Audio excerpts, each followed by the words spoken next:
Now for the second in our series of Rugby World Cup postcards from New Zealand in association with Emirates Airline. This week, we're heading south. If you say the name Goldie here in New Zealand, it refers to just one man. Jeff Wilson was a prolific try-scoring winger for the All Blacks, playing in the 1995 and 1999 Rugby World Cups. We met up with him just about as far south as you can get.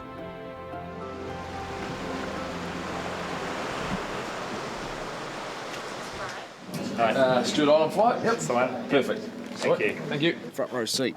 And I can't touch anything. They didn't tell me I'd be flying. But in his pomp, Wilson in full flight was a sight to behold.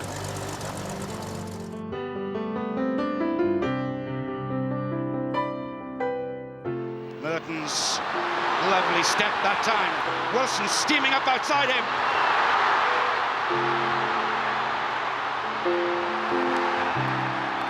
Born and brought up in Invercargill at the foot of New Zealand's South Island, Jeff Wilson was a prodigiously talented sportsman.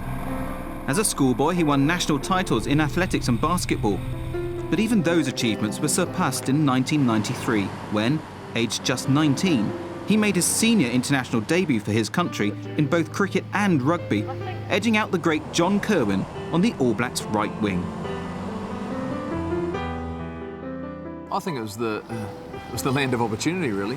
The good thing about when you're growing up here, especially in the sporting regard, is when they think you're ready, you're old enough. So it doesn't matter at what age, if they think you're ready to have a crack at it, they'll give you a chance. And, you know, it's a pretty tight community. There's only, 50,000 people. And, the schools themselves have a good rivalry. Families know each other. It was a lot of fun, there's no doubt about it. And Stewart Island, a short hop from Invercargill, was a favourite place to spend his rare free time back then, and remains so today. Is he on? Yeah. Really good. How long have we been out here? Oh, that took about 30 seconds. 30 seconds and we've got a fish. This man knows where to go. If you're looking for fishing, this is the place to come. Look at that. Oh. You're not as strong as in your playing days. Oh, it's all about technique, and this is certainly... Oh, what have we got here? Shark. Shark! Look at that. Spiky dog. Got me a shark. Just 2 years after his debut, Wilson headed to the 1995 World Cup in South Africa alongside some other fresh faces. We actually had a lot of guys that had hardly played any Test match rugby. He had a wealth of experience aside from that, but you had guys like Andrew Mertens, Josh Kronfeld, Glenn Osborne, Jonah Lomu. Myself, I'd actually only played in 3 tests. I sat on the bench for the other 5, so we didn't have a huge amount of on-field experience in some positions, but as the others, we had masses of experience. But of course, it was Wilson's fellow winger, Jonah Lomu, who took the tournament by storm. What he was able to do as a player in that tournament was something phenomenal, and you don't get to see that every day. And I was glad I was a part of it. And he may not have played like that for a long time in his career, but he showed people what the future of the game could possibly be like. The All Blacks swept aside all challengers en route to the final at Ellis Park, but a sickness bug in the camp that week left them vulnerable to the inspired Springboks. Lomu now, just fighting and getting it clear. Jeff Wilson with a lot of pace.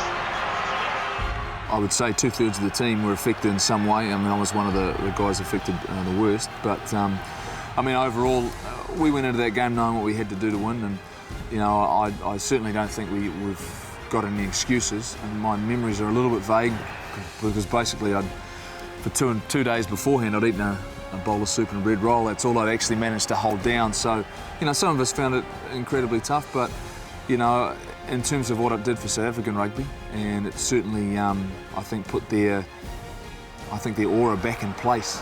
Back it comes to Strinsky. They were well and truly back and a force to be reckoned with. And for us, probably more frustration because, I don't think we were able to play our best game collectively as a group. But we still were able to have an opportunity and didn't quite get there. And it's going to be 15-12 for eternity. And for us as players, you just live with that. Stewart Island boasts New Zealand's most southerly golf course. A bad hook and your ball is on its way to Antarctica via the Southern Ocean.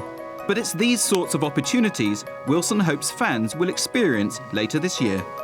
You know, I remember the '87 World Cup in New Zealand vividly. So I was a ball boy at the time, so I did a couple of games here, and it was actually fantastic. You know, I think New Zealand's embracing this. They're excited to have it back.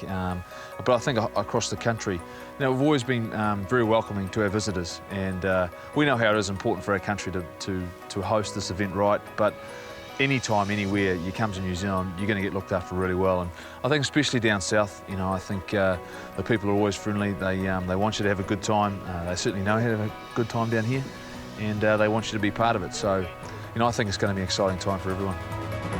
The stadium in Invercargill is ready and waiting. So are the All Blacks. Is this finally going to be their year? We've got to go in as favourites, and we've got that home field advantage. You know, you hate to say it, but we should win this World Cup. You know, I think it's actually ours to lose.